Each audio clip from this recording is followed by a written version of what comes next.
बिस्मिल्लाहिर्रहमानिर्रहीम, अस्सलाम वालेकुम, अ वेरी गुड मॉर्निंग। मैं हूँ माया खान और मैं हूँ शाहजेब अहमद और आप हमारे साथ हैं इस वक्त डानी 2 HD के बेहतरीन सुबह सवेरे पाकिस्तान में हमारे साथ। And once again Shahzeb, very good morning. और good morning to you too. और सबसे पहले सुबनामे की तरफ बढ़ने से पहले एक हरफन मौला है, एक बहुत अच्छी होस्ट है, हमारी बहुत अच्छी दोस्त है, आप सबकी बहुत अच्छी दोस्त है, उनकी आज सालगिरह है। A very happy birthday to you.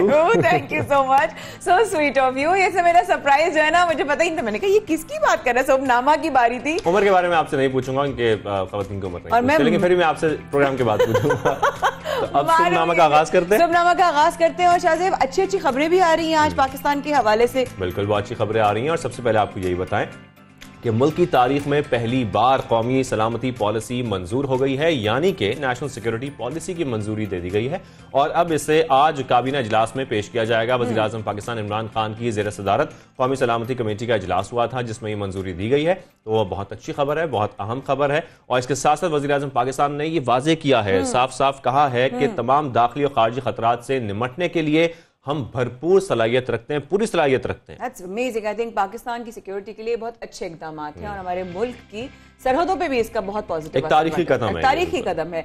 अगर हम तारीखी कदम की बात करें तो एक और तारीखी कदम की बात आ गई है। मतलब महंगाई बढ़ते पे बढ़ती चली जा रही है। 350 अरब की जो छूट होने वाली थी टैक्स पर, वो अब वापस बिल्कुल टैक्स छूट वापस लेने का तरमीमी फाइनेंस बिल जो है वो आज कौमी असेंबली में पेश किया जाएगा। और इसके साथ साथ आपको ये भी बताएं कि इससे ये अंदाजा लगाया जा सकता है कि अब महंगाई में इजाफा होगा। मुख्तलिफ सेक्टर्स में मुख्तलिफ अशिया जो हैं वो महंगी हो जाएंगी। ज़ाहिर है जब टैक्स छूट खत्म कर दी जाएगी तो फिर महंगाई तो होगी। I have no idea एक आम आदमी कैसे सर्वाइव करेगा शाहजेब इन सिचुएशंस में। और इसके बाद स्टेट बैंक की खुद मुख्तारी का बिल भी फाइनेंस बिल के साथ असेंबली में पेश होगा।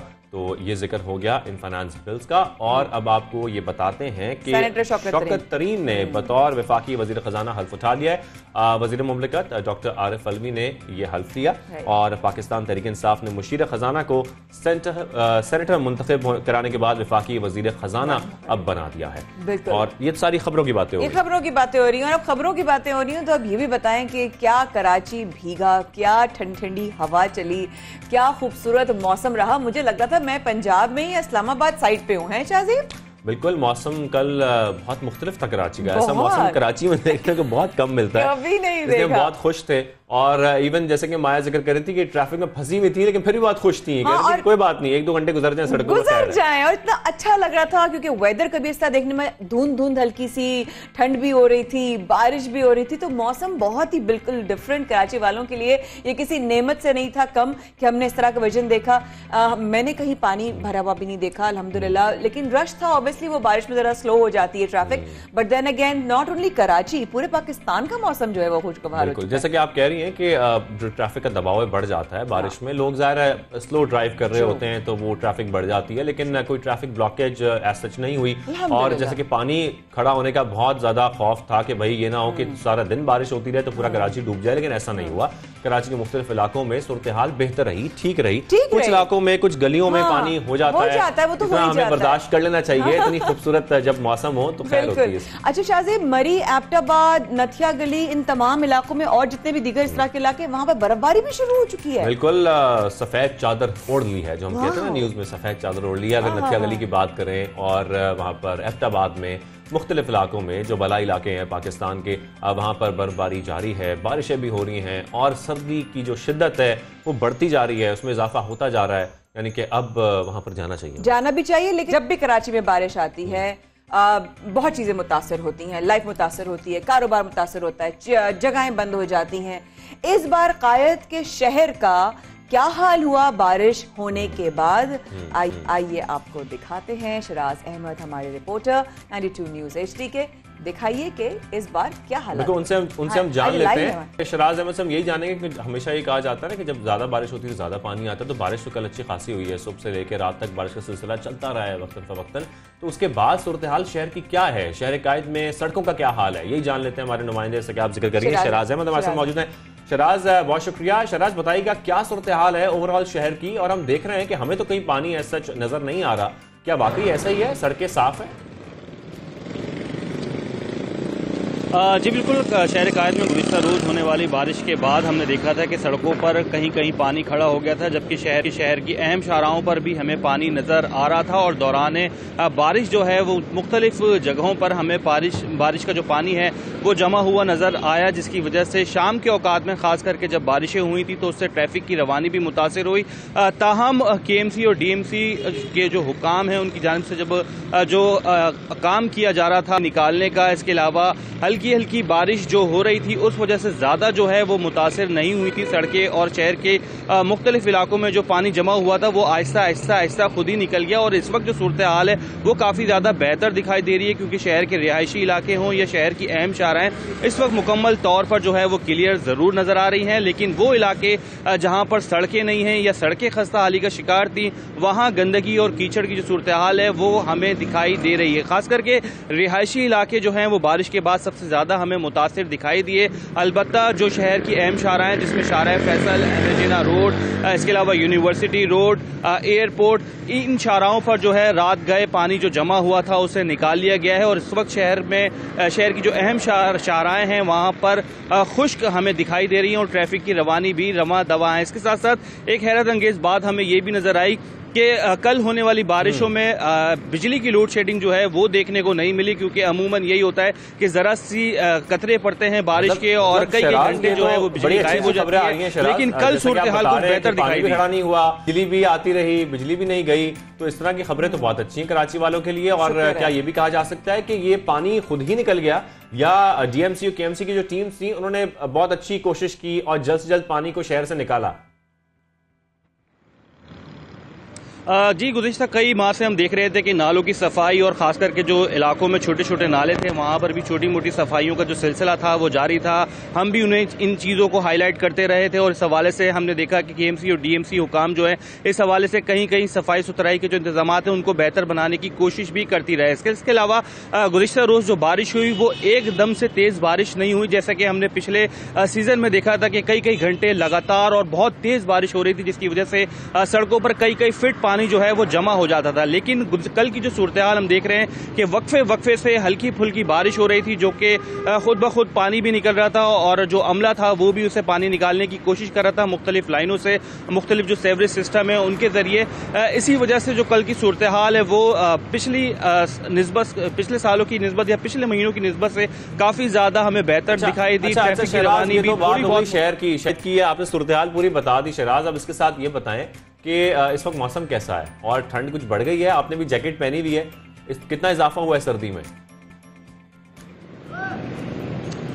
जैसा कि हम समझ रहे थे कि कराची से सर्दी जो है वो ख़त्म हो गई है और शहरी यही समझ रहे थे कि कुछ ही दिनों के लिए कराची में सर्दी आई है, लेकिन गुज़िश्ता रोज़ की बारिश के बाद अब जो है मौसम इंतहाई खुशगवार हमें दिखाई दे रहा है, जबकि ठंडी हवाएं भी चल रही हैं। और इसी वजह से जिन लोगों ने गर्म कपड़े पैक करके रखना शुरू कर दिए थे अब उन्होंने दोबारा जो है वो कपड़े निकालने शुरू कर दिए, क्योंकि शहर कायद में इस वक्त जो सर्दी है वो काफ़ी ज़्यादा महसूस की जा रही है। और महकमा मौसमियात के मुताबिक 14 डिग्री सेंटीग्रेड तक जो है आज सुबह रिकॉर्ड किया गया है और उम्मीद ये की जा रही है कि 1 से 2 रोज के दौरान ये सर्दी वालों के लिए बढ़ गई है। शहराज अहमद हमारे साथ मौजूद थे, शहर की सूरत हाल बता रहे थे। अब कुछ रुक कर लेते हैं मरी का, गलियात का। मैं इसलिए हंस रही थी कि ये जो सर्दी की बात कर रहे हैं, अब जो मरी जाएंगे तो वहां की जो सर्दी है तो मरी में जो इस वक्त ठंड होगी ना, इमेजिन नहीं कर सकते हम कराची आइट्स। तो क्या सूरत हाल है इस वक्त मरी की और वहां पर इस वक्त सड़कों का क्या हाल है? क्योंकि हम देख रहे हैं कि वहां पर बर्फबारी भी हुई है और सयाह जो वहां पर जाते हैं बर्फबारी की वजह से कुछ फंस भी जाते हैं। तो इस वक्त वहां पर क्या सूरत हाल है ये जान लेते हैं। हमारे नुमाइंदे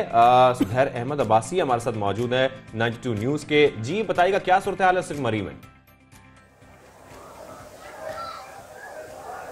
जी बिल्कुल, मलका कोसार मरी में 2 दिन से जारी बर्फबारी के बाद यहाँ का जो मौसम है वो इंतहाई सर्द हो चुका है।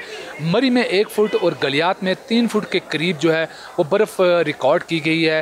बर्फबारी के बाद स्याहों की एक बड़ी तादाद ने यहाँ मरी का रुख किया है और मरी के इस खूबसूरत मौसम को भरपूर इंजॉय किया है। इस वक्त मरी की जो तमाम शाहराएँ हैं उनसे बर्फ़ जो है वो साफ़ कर दी गई है। मरी के जो मुख्तलिफ महकमे हैं उन्होंने स्याहों की सहूलियात के लिए हर मुमकिन इक़दामात किए जा रहे हैं। बिल्कुल बिलखुसूस तहसील इंतज़ामिया की जानिब से असिस्टेंट कमिश्नर मरी उमर मकबूल ने बर वक्त सड़कों से अपनी निगरानी में बर्फ़ का जो सिलसिला है वो सड़कों से साफ़ करवाया है। इस वक्त भी मार रोड पर सयाह जो हैं इस खूबसूरत मौसम को भरपूर इंजॉय कर रहे हैं और इन यादगार लम्हात को अपने कैमरे की आंख में भी महफूज करते जा रहे हैं। इस वक्त अगर बात की जाए मरी के दीगर तफरी मकामात, कश्मीर पॉइंट, पिंडी पॉइंट, न्यू मरी, वहाँ पर भी स्याहों का एक बड़ा रश मौजूद है जो यहाँ के मौसम को और यहाँ के नज़ारों को भरपूर इंजॉय करते नज़र आ रहे हैं। अगर बात की जाए महकमों की तो महकमा हाईवे मशीनरी, ट्रैफिक पुलिस और दीगर जो इदारे हैं उन्होंने बर वक्त जो है सयाहों को सहूलियात फराहम करने के लिए हम वक्त रोड्स पर मौजूद रहे और इस वक्त भी सयाहों की एक बड़ी तादाद ने यहाँ मरी का रुख किया हुआ है।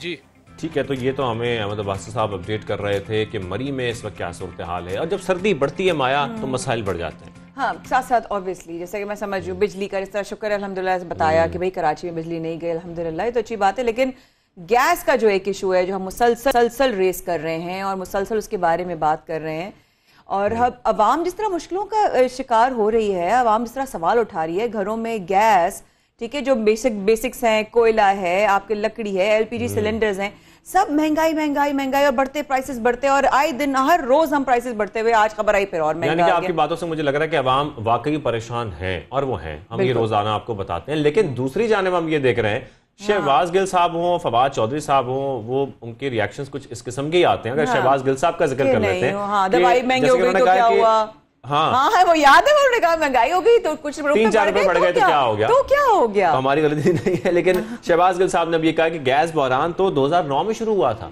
यह भी शुरू नहीं हुआ, 2009 में शुरू हुआ था, और अवाम मुसलसल सवाल उठा रहे हैं कि बहरान कब शुरू हुआ। सवाल ये नहीं है, इतने बड़े पैमाने पर तो ही बहरान शुरू हुआ था कि लोग खाना ही नहीं बना पा रहे थे, लोगों बच्चों को खुराक नहीं मिल रही थी, ऐसा इतना बुरा तोरी हाल था। लेकिन यहाँ पर माया ये बताना बहुत जरूरी है कि कोई भी हुकूमती नुमाइंदा अगर अपनी गलती, या ये कह सकते हैं कि जब बहरान है उसको एडमिट नहीं करेंगे और अवाम की मुश्किलात को समझेंगे नहीं, तो उसे एड्रेस कैसे किया जाएगा, वो मुश्किलात हल कैसे की जाएंगी। अगर शहबाज गिल साहब ये कह रहे हैं कि बहरान कब शुरू हुआ, ये सवाल नहीं है, सवाल तो ये है कि इससे निमटने के लिए क्या इकदाम उठाए गए। मुझे नहीं मालूम क्या इकदाम उठाए भाई, आप मुझे बात बताएं, हमें नजर आ जाए, सीधी बात है ना, आप मुझे बताएं आप क्या कह रहे हैं, महंगाई नहीं है, आप भी मुझे बता रहे हैं कि एलपीजी महंगा नहीं हुआ, सिलेंडर महंगे नहीं हुए, लकड़ी महंगी नहीं हुई, बिजली महंगी नहीं हुई, रोज के बेसिस पे कभी हम बिल्स लेकर आवाम के उसमें जा रहे हैं, कभी आप सिलेंडर्स की प्राइसेस पता करने जा रहे हैं। अगर आप ये कह रहे हैं कि आवाम को कोई चैलेंज का सामना है ही नहीं, तो फिर अब आप मुझे बताएं कि जिन लोगों के पास नौकरियां नहीं है वो इस वक्त इलेक्ट्रिक स्टोव भी कैसे अफोर्ड कर सकते हैं, क्योंकि बिजली का पर यूनिट हर जगह बढ़ रहा है। बिल्कुल हम देख रहे हैं, और इस वक्त हम देख रहे हैं कि लकड़ी खरीदने जाएं, कोयला खरीदने जाएं, 120 रुपए कोयला आपको इस वक्त मिल रहा है, उससे भी जायद कीमत पर मिल रहा है। आप लकड़ी खरीदने जाएं वो महंगी है, घरों पर गैस नहीं है, आप सिलेंडर लेने जाएं तो उसकी कीमत में इजाफा हुआ है 2 महीने के अंदर अंदर। तो ये तमाम इजाफों के बाद हम फैसलाबाद की बात कर रहे हैं कि वहां पर लोग इलेक्ट्रिक चूल्हे इस्तेमाल कर रहे हैं। अगर ये बात भी हम जिक्र कर दें कि बिजली भी तो महंगी हो गई है, हर महीने बिजली भी तो महंगी हो गई है, हर चीज तो महंगी हो गई, तो आवाम को अगर इलेक्ट्रिक स्टोव भी जो लेना पड़ रहा है ना, और जो इस वक्त जो फैसलाबाद की कंडीशन है, आइए आपको वो दिखाते हैं।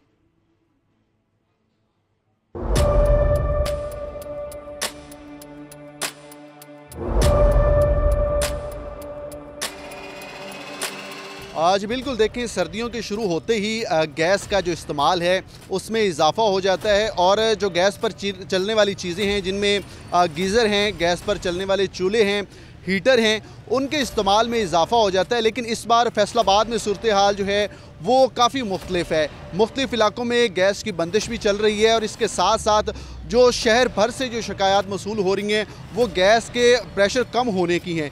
तो लोग, जिन लोगों ने पहले गीज़र जो इस्तेमाल कर रहे थे, गैस वाले हीटर इस्तेमाल कर रहे थे, चूल्हे इस्तेमाल कर रहे थे, वो अब इलेक्ट्रॉनिक्स पे अपने आप को शिफ्ट कर रहे हैं, और मुतबादल गैस के जो चीज़ें हैं उनको इलेक्ट्रॉनिक्स पे जो उनकी ख़रीदो फ़रोख्त जो है वो शुरू है।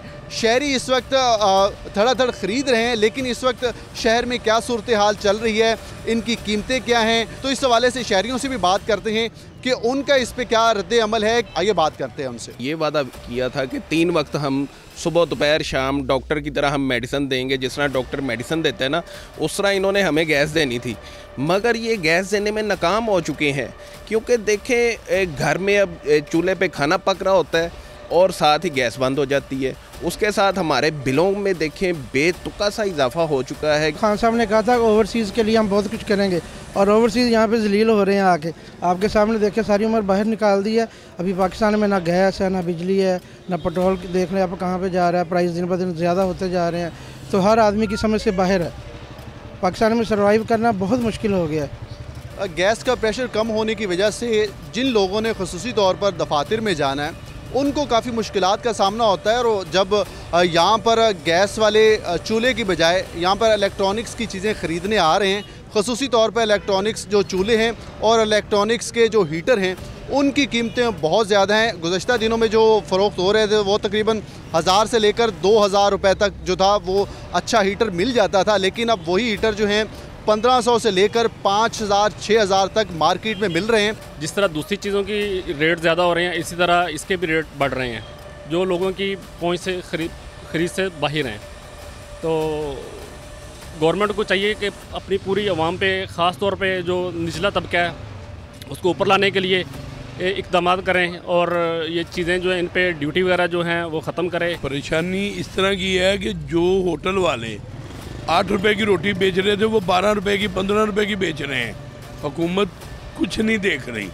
जो प्लेट सालन की दाल की थी 110 रुपए की वो 150 रुपए की दे रहे हैं। ज़ाहिर है उन्होंने सिलेंडर चलाना है तो सिलेंडर से रेट भी बढ़ना है, तो हर चीज़ का महंगाई पे आना है ना। हर चीज़ जो है ना वो आगे रेट पे चले गई है। दुकानदार जो हैं वो भी खासे परेशान दिखाई दी गए हैं कि क्योंकि कीमतें ज़्यादा होने की वजह से शहरी इस तरफ कम आ रहे हैं, लेकिन जो शहरी ख़रीद रहे हैं उनकी जानिब से भी ये शिकवा किया जा रहा है कि गुज़श्ता दिनों जब गैस आ रही थी उस वक्त इनकी कीमतें कम थीं, लेकिन अब इनकी कीमतें बहुत ज़्यादा हो गई हैं। मैं भी आज ख़रीदने के लिए आया था, लेकिन अब सूरत हाल यहाँ पर काफ़ी गंभीर है, आम आदमी नहीं ख़रीद सकता। तो अब मैं भी उनके लोगों के साथ इंतज़ार ही करूँगा कि जब इनकी कीमतें कम होंगी तो यहाँ पर आकर उनकी ख़रीदारी जो है वो कर सकूँगा। जी, ये तो फैसलाबाद की खबर थी। अब अगर मुल्तान की बात करें ना शाहजेब, तो वहाँ पर इस तरह ऑब्वियसली गैस की लोड शेडिंग है। जब गैस की लोड शेडिंग हुई तो लकड़ी का इस्तेमाल हुआ। जब लकड़ी की डिमांड ज़्यादा हुई तो वहाँ पे भी कीमतों ने इजाफा शुरू कर दिया। अब लोग परेशान हैं कि भाई लकड़ियाँ भी कैसे अफोर्ड करें। बिल्कुल, कोयला और लकड़ी इसकी मांग में इजाफा हुआ तो कीमतें बढ़ गई। तो वहाँ पर क्या सूरत हाल है, गैस लोड शेडिंग से मुतालिक क्या अपडेट्स हैं, ये जान लेते हैं हमारे नुमाइंदे मोहम्मद आसिफ से। मोहम्मद आसिफ, बताइएगा वहाँ क्या सूरत हाल है मुल्तान में इस वक्त? जी, मुल्तान में जनूबी पंजाब में गैस की लोड शेडिंग शिद्दत अख्तियार कर चुकी है। ना सिर्फ घरों में बल्कि दफातर में भी गैस ना होने के बराबर है, जिसकी वजह से नाश्ता बनाने में, चाय बनाने में शदीद मुश्किलात का सामना करना पड़ रहा है। इस वक्त मैं दफ्तर के किचन में मौजूद हूँ और मेरा कैमरामैन दिखा सकता है कि यहाँ पर जो गैस के हालात कैसे हैं वो दिखा सकता है। दफातर में तो गैस ना होने के बराबर है। घरों का हवाल कैसा है जानने के अवाम की ज़बानी के वो उनका क्या कहना है गैस की लोड शेडिंग पे।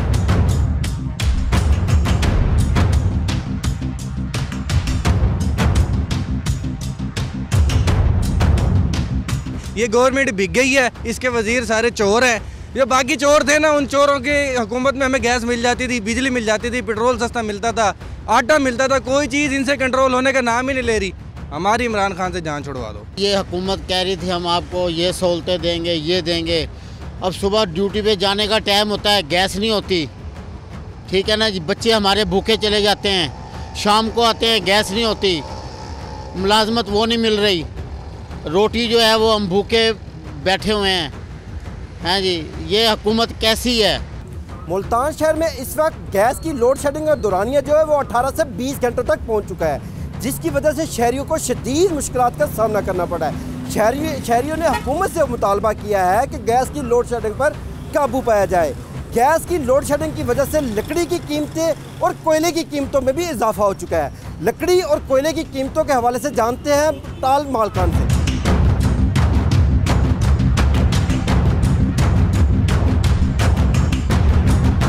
जी, गैस बिल्कुल भी नहीं आ रहा घर में, हम बहुत परेशान हैं। तो घर में बिल्कुल भी गैस नहीं होने की वजह से हम खाना शाना हमें टाइम पे नहीं मिलता। तो बेगमें हमारी कहते हैं कि जाओ लकड़ी लेकर आओ। हमारे से भाई गैस पे तो रोटी, गैस तो आ नहीं रहा, रोटी कैसे बनाएं हम। लकड़ी लेने आए, कोयले लेने आए, कोयले भी इतने महंगे। हम बहुत परेशान हैं, गरीब आवाम कैसे खाएंगे घर से। 2 टाइम, एक टाइम रोटी मिलती है, दूसरे टाइम नहीं मिलती गैस की वजह से। गैस आ रहा नहीं घरों में, हम बहुत जलील है, तंग है इस गवर्नमेंट से। बिजली के बिल भी बहुत ज़्यादा है, गैस बिल्कुल है नहीं। अब लकड़ी मोल लेने के लिए आए हैं, इतनी महंगी लकड़ी है, कहाँ जाए गरीब आदमी। गैस बिल्कुल नहीं है, क्या करें, लकड़ी खरीदने पे मजबूर है गरीब आदमी। और अगर सिलेंडर वगैरह लेने जाते हैं तो उधर भी 240 इन्होंने कर दिया, इनको शर्म नहीं आती। क्या करे गरीब बंदा, कहाँ जाए।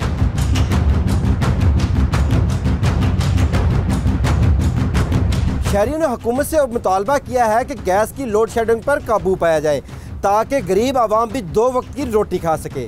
कैमरामैन मेहताब हैदर के साथ मोहम्मद आसिफ, 92 न्यूज़, मुल्तान। ये सारे शहरी, ये सब लोग जो बातें कर रहे थे सब झूठ है। कोई गैस बहरान नहीं है, कोई बिजली की कीमतें नहीं बढ़ी, आपको लकड़ी मार्केट में मिल रही है, कोयला मिल रहा है, सब कुछ सस्ता मिल रहा है, सब कोई किसी किस्म की कोई प्रॉब्लम है ही नहीं, ना कोई गैस का बहरान है ना किसी और चीज़ का बहरान है। ये गलत दिखा रहे हैं हम लोग, ये मतलब आप ये कहना चाह रहे हैं कि हम सब गलत दिखा रहे हैं। मतलब जो वफाकी वज़रा के बयानात हैं उससे तो कुछ ऐसा ही लगता है। लेकिन यहाँ पर छोटी सी ब्रेक लेते हैं, ब्रेक के बाद दोबारा आएंगे।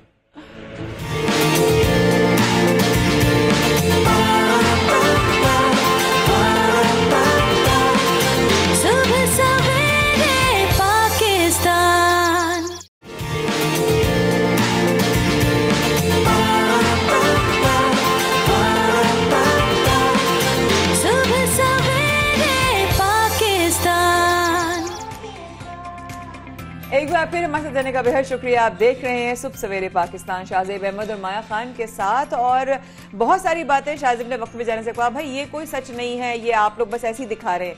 चलो ये तो बात हो गई तंज की, लेकिन अगर मैं हकीकत की बात करूं तो आज के वक्त में जहां फ्रस्ट्रेशन इतनी बढ़ चुकी है, जॉब्स की, महंगाई की, हर तरह से, फैमिली रिलेशनशिप्स, एवरीथिंग, वहां पर फ्रस्ट्रेशन में गलत कदम उठते हैं और लोग शॉर्टकट की तरफ जाते हैं। शाहजेब, लोग कहते हैं कि भाई जल्दी से पैसा बन जाए, हम जरा सा 1 पैसा लगा रहे हैं वो हमें दुगना तिगना होके मिल जाए, बगैर एफर्ट्स के, बगैर किसी रिसर्च के, बगैर किसी उसके। आपको पता ही नहीं होता वो पैसा कहाँ लगा रहे हैं। आपके हक हलाल की कमाई, आपकी जमा पूंजी, आपके बड़ी मुश्किल से आप जो पैसा इकट्ठा करते हैं, किसी से आप उधार लेते हैं, किसी से आप लोन लेते हैं, और वो आप ऐसी जगहों पे लगाते थे जहां पर आपके साथ होता है सिर्फ और सिर्फ एक फ्रॉड। बिल्कुल, और ऐसा ही फ्रॉड हम पाकिस्तान में देख रहे हैं क्योंकि ऑनलाइन फ्रॉड भी बढ़ता जा रहा है। पाकिस्तानियों के करोड़ों रुपए डूब गए, करोड़ों रुपए गायब हो गए। और वो गायब कैसे हुए? कुछ हुआ यूं, अगर आपको बताएं हम, कि HFC पार्क ट्रेडिंग कंपनी ने जालसाजी का एक तरह से नया तरीका मुतारिफ कराया है। और इस तरीके से हुआ क्या कि सबसे पहले आपने ये करना था कि ऐप मोबाइल फ़ोन में डाउनलोड करनी थी, उसके बाद ऑनलाइन मनी चेंजर और बैंक बाइनेंस अकाउंट में पैसे डालना थे। पैसे डालने के बाद फिर HFC पार्क के अकाउंट में पैसे ट्रांसफर करने थे, और ट्रांसफर करने के बाद फिर आपने करनी थी ट्रेडिंग। लेकिन उन्होंने एप्लीकेशन को ही क्रैश कर दिया, यानी कि जितने लोगों ने इन्वेस्टमेंट की थी, जो एक्सपेक्ट कर रहे थे कि पैसे लगाने के बाद जिन्होंने वहां पर पैसे अब इन्वेस्ट कर दिए हैं उसके थ्रू वो पैसा कमाएंगे, वो तमाम पैसे उनके थे वो डूब चुके हैं, वो गायब हो गए हैं क्योंकि एप्लीकेशन ही क्रैश हो गई है। तो इस तरीके से बहुत बड़ा ऑनलाइन फ्रॉड हुआ है। और आजकल हम देख रहे हैं कि जो नौजवान नस्ल है वो बहुत ज़्यादा क्रिप्टो करेंसीज में इन्वॉल्व है, बड़े तरीके से वो उसमें इन्वेस्ट भी करते हैं, कुछ छोटी अमाउंट कर रहे होते हैं, कुछ ज़्यादा अमाउंट कर रहा होता है। अब आपको ऑनलाइन मनी ट्रांसफर में, खासतौर पर मनी एक्सचेंज में, क्योंकि आप पाकिस्तानी रुपीस डॉलर में कन्वर्ट कराते हैं, इन चीज़ों में बहुत ख्याल करना चाहिए, खासतौर पर ऑनलाइन। और अब आप तो कुछ ट्रेस ही नहीं कर सकते ना शाहजेब, आपने फोन में एक ऐप डाली, अब आपने उस ऐप को ऑन किया, उस ऐप पर कोई रिस्पॉन्स ही नहीं है, वो क्रैश हो चुकी है, आपका पैसा गया। और आपकी कितने, मतलब मैं समझ सकती हूँ वो इमोशनल जो एक हिट होती है ना, कि आपका भाग्यलाल का पैसा लग गया, करोड़ों रुपए। शाहजेब, बिल्कुल, तो ऐसे इस किस्म के फ्रॉड से बचने के लिए आपको क्या करना है, किस तरीके से ऑनलाइन फ्रॉड से बचा जा सकता है, इसी पर बात करने के लिए हमें ज्वाइन किया है साबिक FIA cyber crime wing Ammar Jafri साहब ने। अमार जाफरी साहब, बहुत शुक्रिया हमें शो में ज्वाइन करने के लिए। अमार जाफरी साहब, सबसे पहले तो मैं आपसे यही जानना चाहता हूँ कि जो लोग हैं, खासतौर पर जो नौजवान हैं, वो तमाम लोग जो पाकिस्तानी इसमें इन्वेस्ट करते हैं, ऑनलाइन इन्वेस्टमेंट्स करते हैं ट्रेडिंग के लिए, और मुख्तलिफ एक्सचेंज के जरिए वो अपने पैसे ट्रांसफर करते हैं, उनको क्या एहतियाती तदाबीर इख्तियार करनी चाहिए, किस तरीके से वो फ्रॉड से बच सकते हैं? इशाज़ेब, बहुत शुक्रिया आपका। इशाज़ेब, एक तो मैं इस वक्त रहीम खान में हूँ, और अच्छी बात यह है कि जो आप टॉपिक डिस्कस कर रहे हैं उसी की ट्रेनिंग के लिए मैं आया हुआ था यहाँ पे। हम लोकल डिस्ट्रिक्ट पुलिस की कैपेसिटी बिल्ड कर रहे हैं as a not for profit initiative, कि वो इन फ्रॉड्स को आइडेंटिफाई भी कर सके, क्योंकि हर फ्रॉड की जो फर्स्ट रिस्पॉन्डर है वो पुलिस होती है।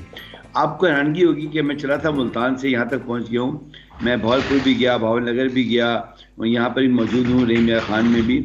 जितने भी लोगों ने हमें, सिविल सोसाइटी ने हमें अप्रोच किया है, उनके लाखों नहीं करोड़ों रुपए लुट चुके हैं इस वक्त। इसके लिए समझना बहुत ज़रूरी है कि जो क्रिमिनल्स हैं वो हमेशा चेंज का फ़ायदा उठाते हैं, और वो इस वक्त इंसानी कमज़ोरी का फ़ायदा उठा रहे हैं कि हर आदमी परेशान है और वो जॉब मिल नहीं रहे। तो आपने सही कहा, नौजवान जो हैं वो अपने वालिदैन से ज़मीनें बिकवा कर या वालदा के ज़ेवर बिकवा कर पैसे वह इन्वेस्ट कर रहे हैं।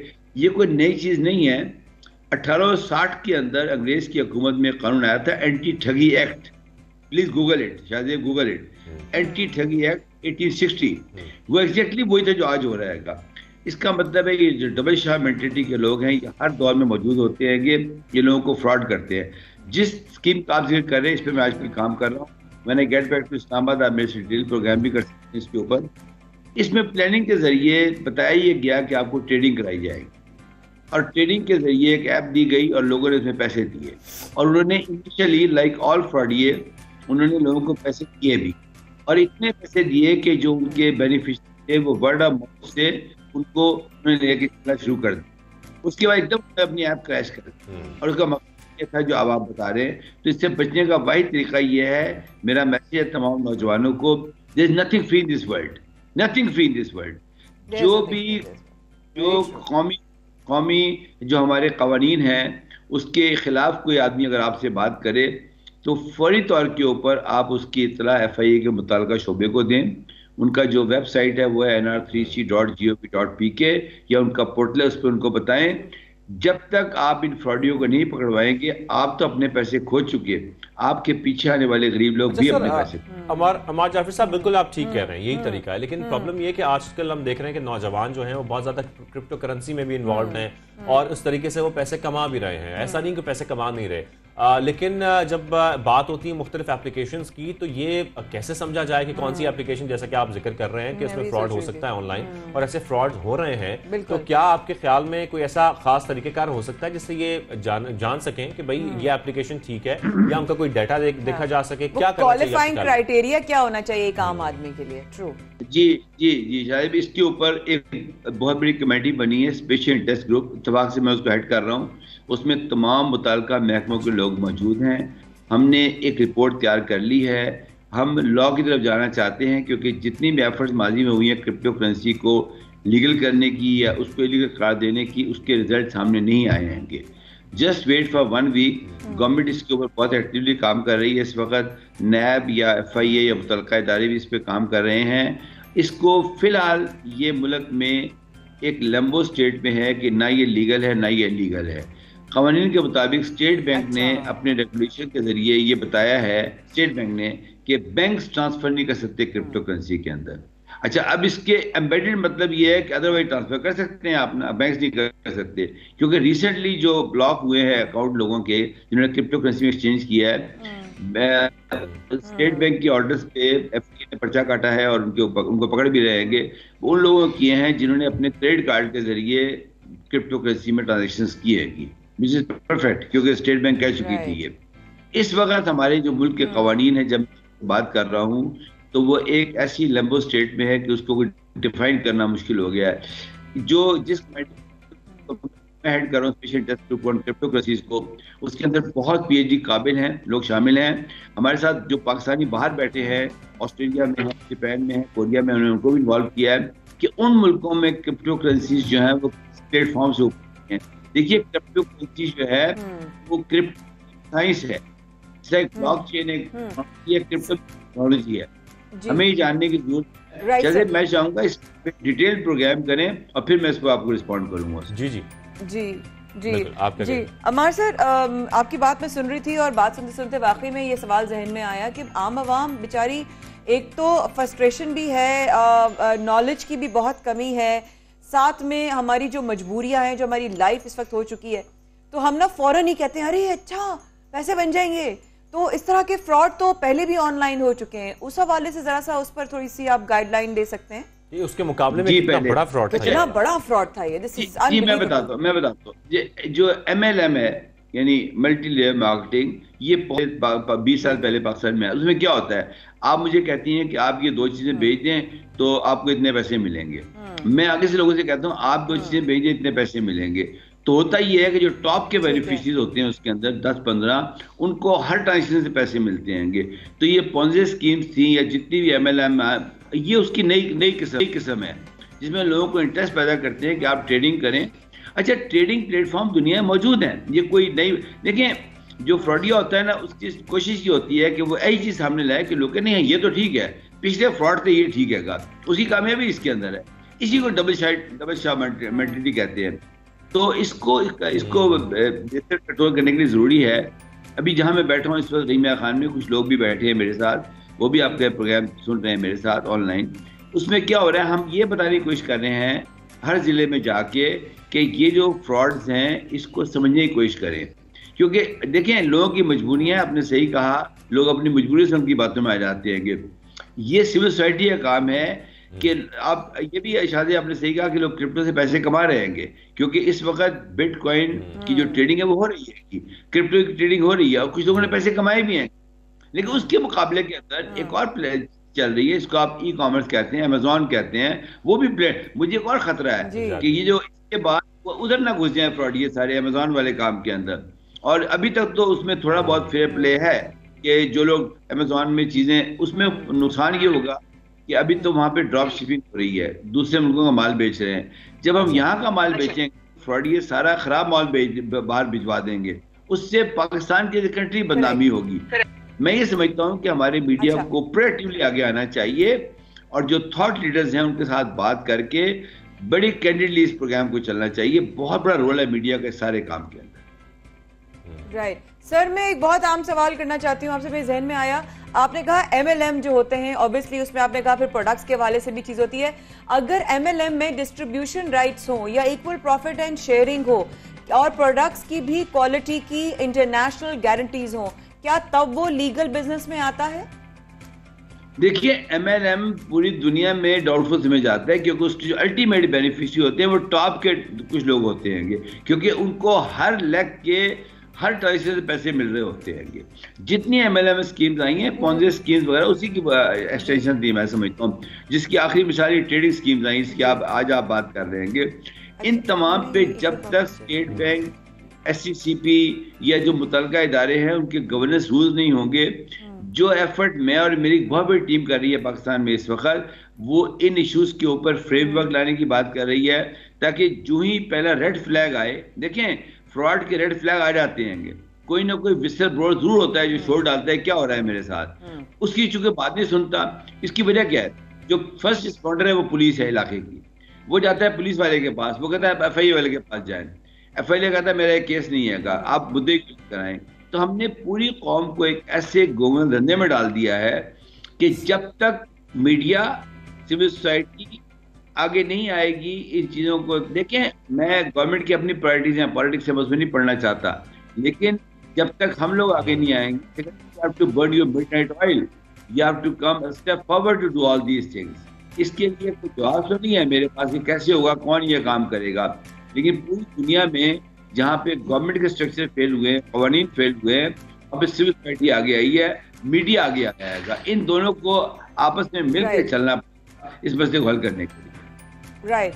राइट अमार सर, अगर मैं आपसे रहनुमाई चाह रही हूँ कि अगर हम आवाम हमको ये बताना चाहें, आप क्या उस पर रोशनी डालेंगे कि अगर बिजनेस होता है, बिजनेस में बताया जाता है exchange of goods and services, अगर कोई आवाम को ये क्लियर कर दें कि कोई भी बिजनेस में या तो तुम्हारे हाथ में कोई प्रोडक्ट आएगा या तुम्हारे हाथ में कोई सर्विस आएगा, लेकिन अगर दोनों में से कुछ नहीं आता है तो वो भी फ्रॉड की जो है वो मद में जो है वो जाएगा, उसको ऐड किया जाएगा या समझा जाएगा कि वो भी एक फ्रॉड है। आप क्या कहते हैं? डेफिनेशन याद रखें, मैं आपके चैनल के थ्रू बात देना चाहूंगा, जब कंट्रोल आपके हाथ में ना हो तो समझिए आप किसी फ्रॉड का शिकार हो गए। जितने बिजनेस हैं, चाहे वो गुड्स के हैं चाहे वो सर्विसेज के हैं, उसका कंट्रोल आपके हाथ में होना चाहिए। देखिए इससे पहले एक फॉरेक्स सर्विस आई थी, फॉरेक्स वो ठीक थी, पूरी दुनिया में ट्रेडिंग होती है, एक फिलिपाइन से 50 जहाज चले गंदम के, ट्रेडिंग हो रही है कि ये इतने होंगे, इतने लोग ट्रेड करके पैसे कमाते थे, बड़े अच्छे प्लेटफॉर्म थे। हमारे यहाँ उसमें फ्रॉड हुआ फॉरेक्स सर्विसेज के अंदर भी। रीजन क्या थी कि गवर्नमेंट ने कवानीन नहीं बनाए। हमारे मुल्क से फ्रॉड करके भाग जाना दुनिया का आसान तरीन काम है, मुझे तो और शक हो गया शुरू। सर आखिर में सर ये बता दें, थोड़ा सा टाइम की भी शॉर्टेज हो रही है कि कुछ अवेयरनेस भी फैली नौजवानों में, FIA की जानब से भी कुछ ऐसा किया जा रहा है, साइबर जो विंग है आप लोगों का, कि नौजवानों को ये पता हो कि हमें ट्रेडिंग कहाँ करनी है, कहाँ नहीं करनी, क्योंकि अगर उनको जानकारी नहीं होगी, उनको मालूम ही नहीं होगा, तो ऐसे फ्रॉड तो होते रहेंगे मुसलसल। जी बिल्कुल अवेयरनेस फैलाई जा रही है। जाहिर तौर पर मुझे जब भी मीडिया अप्रोच करता है, चाहे मेरे पास टाइम हो या ना हो, मैं टाइम निकाल के मीडिया में बात करता हूँ और मैं डेली 2-3 चैनल पे बात कर रहा हूँ और ये चीज़ बता रहा हूँ। ये अवेयरनेस की इससे अच्छी और मिसाल क्या होगी कि हम बता रहे हैं कि जनाब इस तरीके से आप आगे आए। Sir we are very thankful कि आप हमारे शो में भी आए और आपने बड़ी तफसीलन बात की इस मामले पर। बहुत शुक्रिया। हमारे साथ साबिक IG FIA cyber crime wing Ammar Jafri sahab मौजूद थे, तफसीलन हमसे बात कर रहे थे इस ऑनलाइन फ्रॉड के ऊपर। इतना इनलाइटनिंग सेशन था शाहजेब, आई थिंक ना सिर्फ हम दोनों के लिए बल्कि जो सवेरे पाकिस्तान इस वक्त देख रहे हैं उन लोगों के लिए बहुत सारी चीज़ें, गाइडलाइंस बहुत ज़रूरी हैं। सिर्फ मैं जो एक आम आदमी और एक आम इंसान की तरह ये बोलूंगी कि शॉर्टकट्स की तरफ ना जाएं जिंदगी में, और उम्मीद रखना बहुत अच्छी बात है, लेकिन उम्मीद रखें अल्लाह की ज़ात से, बंदे से नहीं। और बात करते हैं अगर उम्मीद की, तो प्रिंसेस ऑफ होप की बात करते हैं। बिल्कुल हम आपको ये बताएंगे, क्योंकि माया अगर हम बलूचिस्तान के हिंगोल नेशनल पार्क का जिक्र करें ना, वहाँ पर आपको इतना कुछ देखने को मिलता है। एक तो बीचेस वहाँ की इतनी खूबसूरत हैं, कुंड मलीर आप क्रॉस करें, गोल्डन बीच वहाँ पर आए, उसके साथ साथ आपका जो प्रिंसेस ऑफ होप है वहाँ पर जो चट्टानें हैं वो जिस तरीके से शेप अप हो जाती हैं और जो वो शक्ल इख्तियार कर लेती हैं, वो देखने में इंतहाई दिलचस्प लगती हैं। और वहाँ पर बहुत खूबसूरत मनाजिर है। मैं चाहूँगा कि आप सब लोग, जैसे कि वज़ीर आज़म पाकिस्तान इमरान खान भी टूरिज्म का जिक्र करते हैं और कहते हैं कि आप सब लोग पाकिस्तान का टूर लगाएं, तो इसीलिए हम भी हिंगोल नेशनल पार्क गए, वहाँ पर हमने क्या देखा, सबसे पहले आपको दिखा प्रिंसेस ऑफ होप असल में है क्या।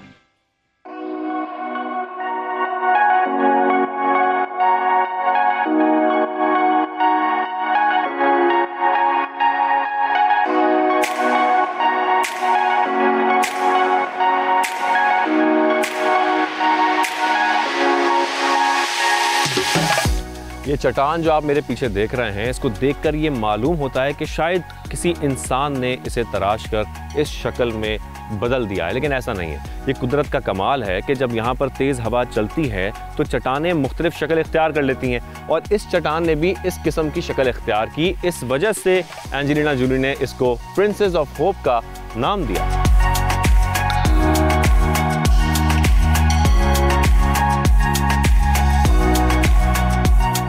तो इन चट्टानों के बीच, ख़ास तौर पर इस मुख्तलिफ चट्टान के पास जाने के लिए हर कदम उठाना बहुत मुश्किल है। इसकी जो ट्रैकिंग है वो थोड़ी मुख्तलिफ ट्रैकिंग है। हर कदम पर आपको ये महसूस होता है कि शायद आप ऊपर तक नहीं जा सकते, लेकिन आप हिम्मत नहीं हारना और अपनी मुस्तकिल मिजाजी रखें। ऊपर चढ़ते हैं इन चट्टानों पर।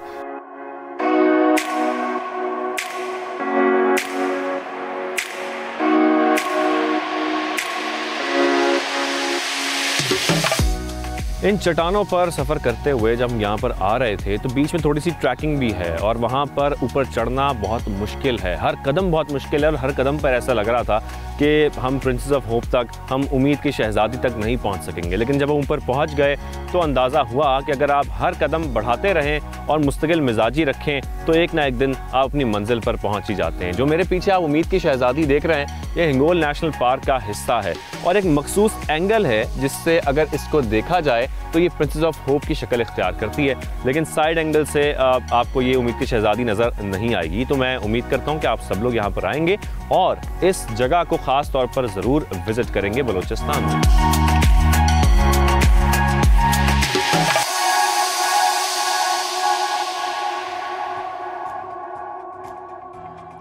Stay hopeful and stay with us. अभी गए और अभी आए, सुबह सवेरे पाकिस्तान में। We'll be right back.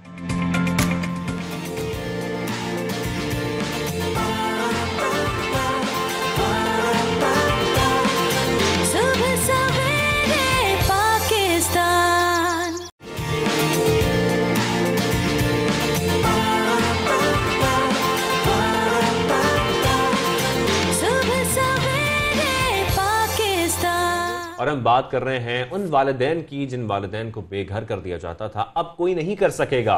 अब वो तमाम बच्चे जो इस बारे में सोच रहे हैं, उनको ये सोचना ज़रूरी है और उनको ये खौफ होना भी ज़रूरी है कि अब उनके खिलाफ कार्रवाई हो सकती है, उनको कैद हो सकती है, उनको सज़ा हो सकती है।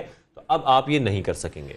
लाहौर हाई कोर्ट ने वालिदैन के हुकूक के हवाले से एक बहुत ही अहम फैसला लिया और मैं समझती हूँ शाहजेब के बहुत सारे केसेस किए हैं जिसमें वालिदैन को देखा कि उनको कभी उनके बेटा छोड़ के चला गया, कभी बहू छोड़ के चली गई, कभी सारे बच्चे छोड़ के चले गए, कभी किसी ने पलट कर नहीं देखा। ओल्ड एज होम्स पूरे पाकिस्तान में इसलिए भरे हुए हैं बिकॉज उनका अपना कोई देखने वाला नहीं। वो औलाद जिनको उन्होंने जन्म दिया, वो औलाद जिनको उन्होंने पाला, वो औलाद जिनको उंगली पकड़कर चलना सिखाया, वो औलाद जब उनको सहारे की ज़रूरत है तो आज उनको बेयार और मददगार और बेसहारा छोड़कर ओल्ड एज होम में चली जाती है। और अब लाहौर हाई कोर्ट ने ये फैसला लेकर मैं सिर्फ दुआ करती हूँ ये फैसला पूरे पाकिस्तान में होना चाहिए कि अब औलाद माँ बाप को नहीं, माँ बाप औलाद को नहीं। बिल्कुल आप सही कह रही हैं, चाहे वो बेटा घर उनका किराए पर हो या वो घर का मालिक हो, वो अपने वालिदैन को बेघर नहीं कर सकता। वालिदैन अपने बच्चे को निकाल सकते हैं, अपने बेटे को घर से निकाल सकते हैं और अगर बेटा ऐसा करेगा तो उसको सजा होगी, साथ जुर्माना भी होगा। इसी मामले पर बात करने के लिए हमें ज्वाइन किया है चेयरमैन इस्लामी नजरियाती काउंसिल साहब ने।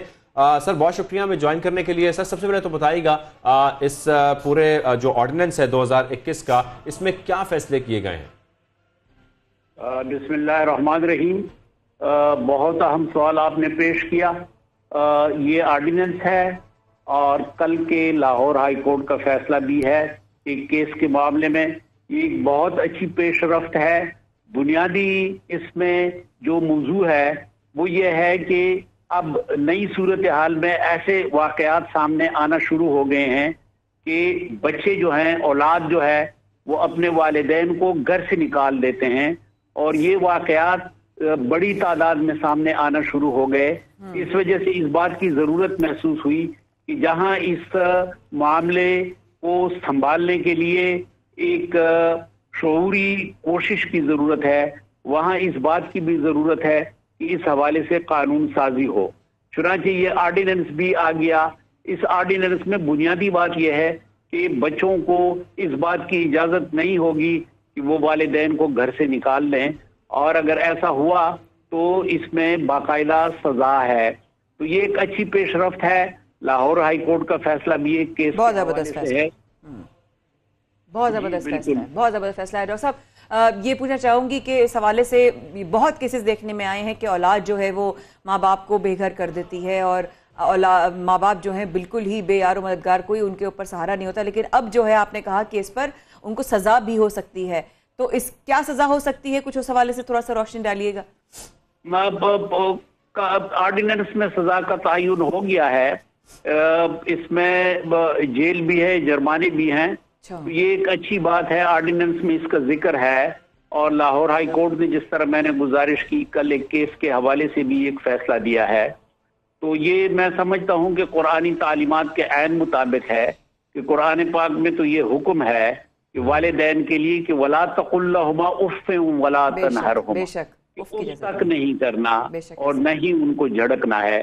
तो जब कुरान पाक ने इस बात की इजाजत भी नहीं दी कि उफ तक कहा जाए और झड़का जाए, तो घर से निकालने की इजाजत कैसे हो सकती? बिल्कुल, मैं इसी तरफ आ रहा था कि दीन इस्लाम क्या कहता है हुकूक के बारे में वालिदैन के, और क्या ये पूरा कानून उसी के अकॉर्डिंगली है, उसी के तहत बनाया गया है?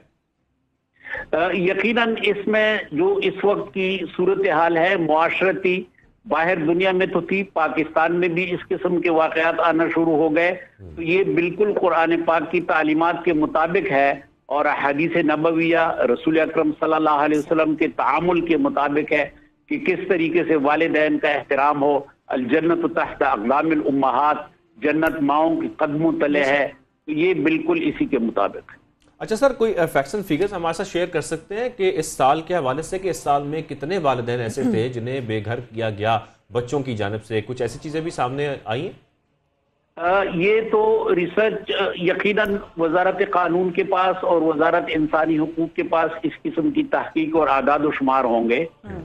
लेकिन हम तो इस हवाले से देखते हैं कि जब कानून साजी की जरूरत पेश आई है तो इसका मतलब ये है कि मामला कुछ गंभीर हो गया है और इस किस्म के वाकयात ज्यादा बड़ी तादाद में आना शुरू हो गए।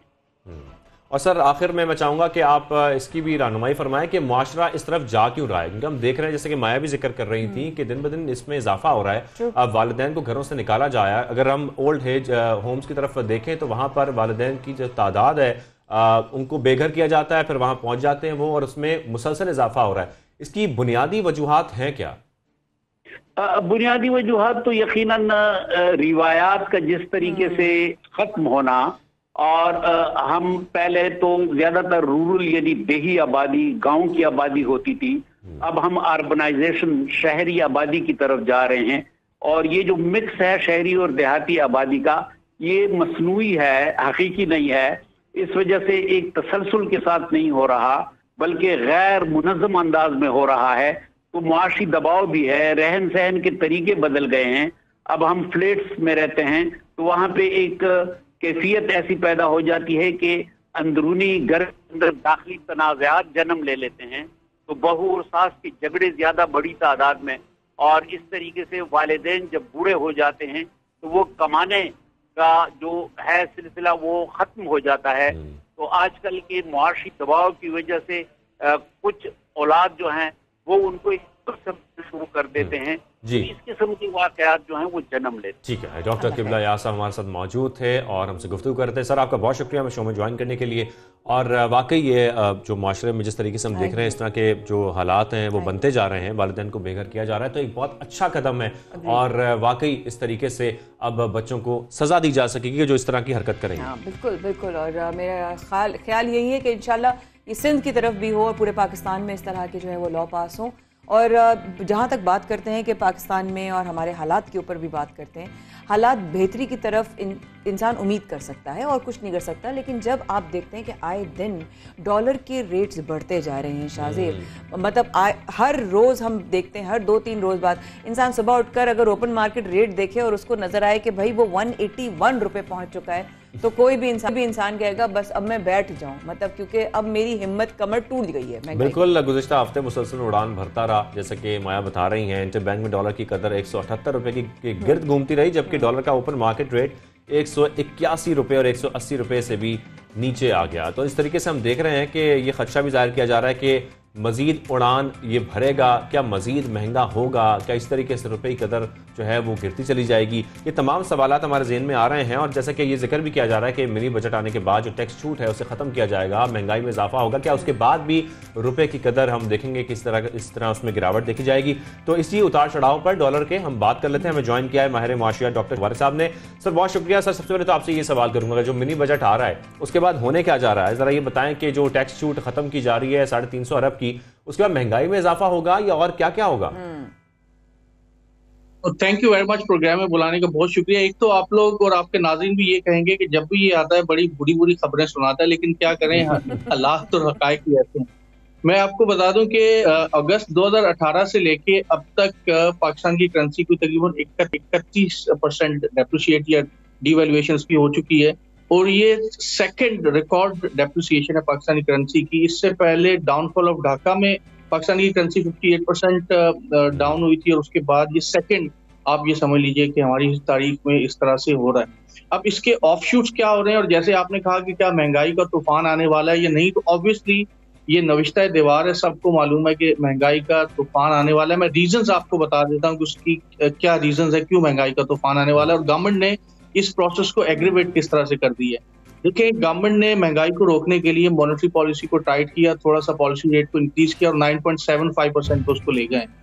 पाकिस्तान की तारीख में आप पाकिस्तान की जो जितने भी जो इकोनॉमिक फिगर्स है आप उनको उठा लें, आप ये देखते हैं कि जब भी हमारी मॉनेटरी पॉलिसी को टाइट किया जाता है तो इन्फ्लेशन बढ़ता है, इन्फ्लेशन कम नहीं होता। मतलब आपने शरह सूद को बढ़ाया तो आपकी महंगाई बढ़ जाएगी। एक बात, सोने पे सुहागा ये कि आपने कुछ 350 अरब रुपए की सब्सिडीज भी खत्म कर दी और उसके साथ साथ आपने जो कॉस्ट ऑफ प्रोडक्शन जो मेजर रॉ मटेरियल के थे आपकी इंडस्ट्री के, उनकी प्राइसेस को भी इनडायरेक्टली बढ़ा दिया। आप देख लें कि आपकी यूटिलिटी की प्राइसेस ऑटोमेटिकली इंक्रीज हो रही हैं। ये सारे के सारे अवामिल कन्वर्ज होकर हमारी कॉस्ट ऑफ प्रोडक्शन को बढ़ा रहे हैं और प्राइसेस को इंक्रीज कर रहे हैं। लेकिन अगर हम ये देखें कि पाकिस्तान की करेंसी को बढ़ने की डिवैल्यूएशन होने की बड़ी वजूहत क्या है, तो गवर्नमेंट के मॉनेटरी पॉलिसी और फिस्कल पॉलिसी फेलियर के साथ साथ इनकी अपनी रेगुलेटरी फेलियर्स भी हैं। देखें, अभी भी पाकिस्तान का एक्सपोर्टर ये कह रहा है कि आप इंटरनेशनल शिपिंग एजेंसी से बात करके जो एक्सपोर्ट रिलेटेड ड्यूटीज हैं, टैक्सेस हैं, उनको कम करें। बड़े बड़े जो कंटेनर और जो शिपर्स वो हमारे पास आने को तैयार नहीं है क्योंकि पाकिस्तान में टैक्सेस ज्यादा है जो एक्सपोर्ट से रिलेटेड। तो कम से कम इन अवामल पे, इन के ऊपर काम करके इनको रिड्यूस काफी हद तक हम अपने एक्सपोर्ट के हवाले से बढ़िया इसको रिड्यूस किया जा सकता था।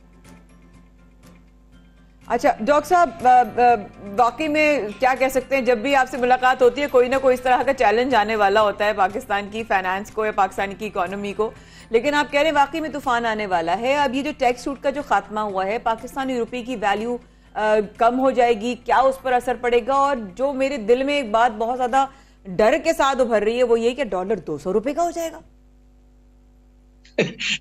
असल में मैंने पहले भी किसी टेलीविजन पे प्रोग्राम में कहा, उस वक्त डॉलर 155 मेरे साथ पाकिस्तान करेंसी एक्सचेंज के प्रेसिडेंट वगैरह बैठे हुए थे, तो मैंने कहा ये 175 पे चला जाएगा, तो वो हंसना शुरू हो गए।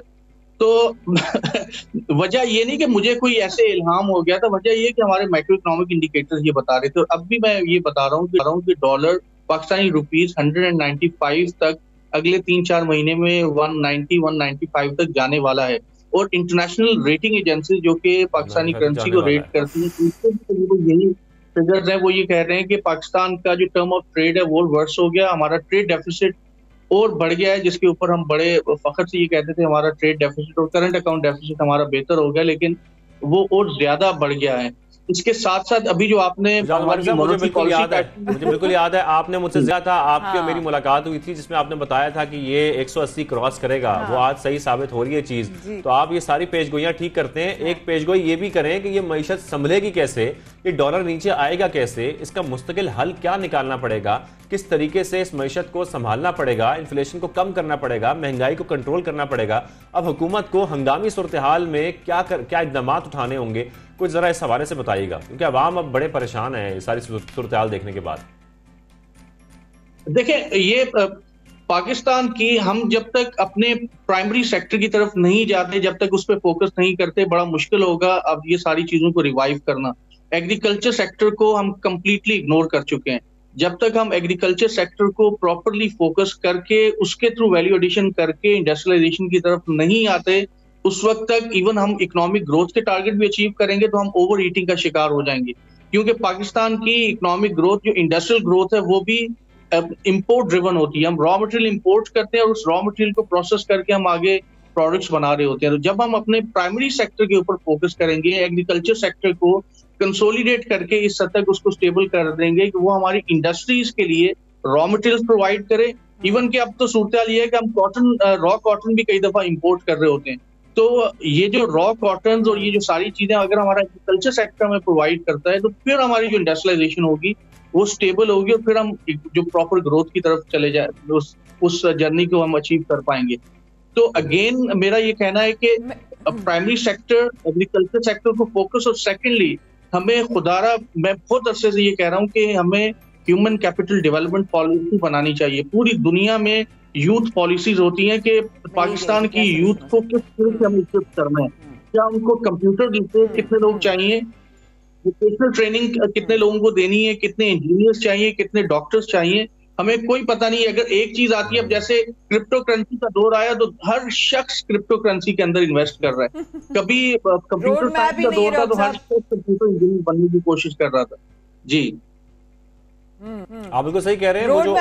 रोड मैप के अलावा जो काउंसलिंग बच्चों की जरूरी है, जो वो शोबा इख्तियार कर रहे होते हैं, एक तो खुद उनको मालूम नहीं है, दूसरी जानिब जैसे कि डॉक्टर साहब जिक्र कर रहे हैं कि वो तहकीक भी नहीं की जाती, रिसर्च नहीं की जाती कि कितने हमारे अफराद ऐसे हैं, वो कौन सा शोबा इख्तियार कर रहे हैं, किस में जाने का सोच रहे हैं। ये सारी रिसर्च करना, ये सब सर्वे करना बहुत जरूरी है। एक और बात डॉक्टर साहब, क्या आपको नहीं लगता कि हम अपने बच्चों को कभी भी फाइनेंशियली स्ट्रॉन्ग या मल्टी जो है वो सोर्स ऑफ इनकम के बारे में नहीं बताते, या पाइपलाइन बनाना नहीं बताते?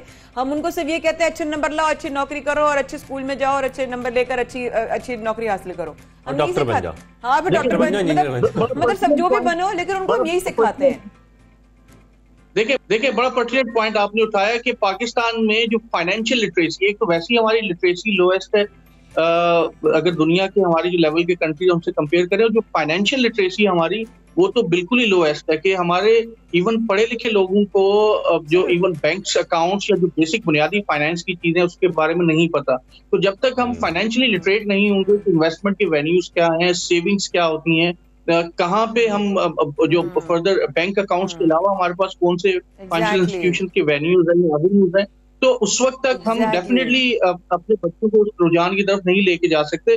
तो मेरा ये ख्याल है कि प्राइमरी लेवल पे, स्कूल लेवल पे, यूनिवर्सिटी लेवल पे फाइनेंशियल लिटरेसी के हवाले से भी कुछ स्टेप्स होने चाहिए, और ये उस वक्त तक नहीं होंगे जब तक गवर्नमेंट एक पॉलिसी डेवलप नहीं करेगी, जब तक यूथ एक कोई comprehensive human capital development policy नहीं होगी, उस वक्त तक ये सारे के सारे इंडिविजुअल स्टेप्स होंगे। थैंक यू डॉक्टर साहब, थैंक यू डॉक्टर साहब, हमारे साथ मौजूद थे। आपने बहुत ही इंपॉर्टेंट बात की, और मेरा ख्याल है शाहजेब जब भी वो आते हैं वो इतना एनलाइटन करके जाते हैं जहाँ तक इकोनॉमी के हवाले से। एंड ऑब्वियसली मैं आप लोगों की कॉन्वर्जेशन भी सुन रही थी, और फिर मुझे एकदम से आया कि हम स्पेंड, सेव और इन्वेस्ट का बेसिक्स जो है बनाते ही नहीं है, हम सिखाते ही नहीं है, हम पढ़ते ही नहीं है। पैराबल ऑफ पाइपलाइन एक ऐसी किताब है, अगर एक आम इंसान पढ़ ले उसको एटलीस्ट ये पता चल जाएगा कि लाइफ में उसके लिए सेव करना, लाइफ में उसको किस तरह स्पेंड करना, और लाइफ में उसको कहाँ और कैसे और कब इन्वेस्ट करना। हम कोशिश करेंगे हम रोजाना को अच्छी किताब के बारे में भी बताएं, और जिस तरीके से वो बात कर रहे हैं कि जो फाइनेंशियली लिटरेट होना आपके लिए बहुत जरूरी है। आपको मालूम होना चाहिए कि आपको किस तरीके से पैसे इन्वेस्ट करने हैं, कहाँ करने हैं, आपको पता हो। इवन जो बैंक में काम कर रहे होते हैं लोग, उनको नहीं मालूम होता कि आपकी जो फाइनेंशियल चीजें वो क्या है। इनफैक्ट पैराबल ऑफ पाइपलाइन मैं आपको गिफ्ट करूंगी, मेरी तरफ से आपको गिफ्ट हुआ। हम थोड़ी सी ब्रेक ले लेते हैं इसी गिफ्ट पर, और ब्रेक के बाद दोबारा हाजिर होंगे और नई स्टोरी शामिल करेंगे।